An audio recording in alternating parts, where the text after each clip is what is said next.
Nagpahayag ng hinanakit si Manila Mayor Alfredo Lim 2 araw bago niya lisanin ang kanyang pwesto. Ang magiging bagong alkalde naman ng lungsod, si dating Pangulong Joseph Estrada, may isisiwalat daw pagkatapos niyang makapanumpa sa linggo. Nakatutok si Lay Alves.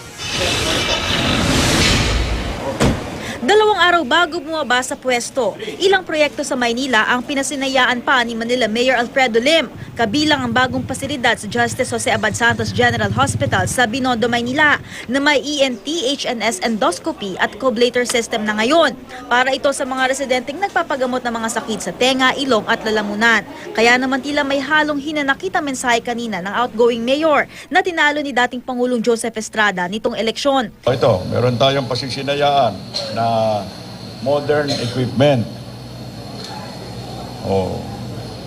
Sabi rin, wala daw mga kagamitan. Kuminsan natatawa na lang kami sa mga pinapakalat na kasinungalingan. Ang problema, meron ding naniwala doon sa kasinungalingan. Mas masarap yatang magsinungaling ngayon. Bukod sa kalusugan, tinutukan din daw ni Lim ang mga programa sa edukasyon at peace and order. Bahala na yung incoming administration. Umisip sila ng paraan kung paano makapaglilingkod ng isang malinis at marangal at matapat na paglilingkod sa bayan. Siyempre, ayaw naman natin panghimasukan mga magagaling yun Sinubukan naming makapanayam si Mayor-elect Estrada, pero di pa raw ito nagpapaunlak ng mga panayam hanggang hindi pa siya nakakapanumpa, ayon sa kanyang media relations officer.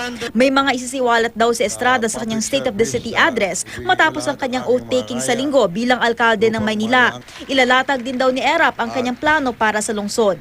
Manunumpa si Erap sa harap ni dating Senate President Juan Ponce Enrile. Si Vice Mayor Isko Moreno at ang mga konsehal manunumpa naman sa harap ni Acting Senate President Jinggoy Estrada. Lay Alves, Nakatutok, 24 Oras.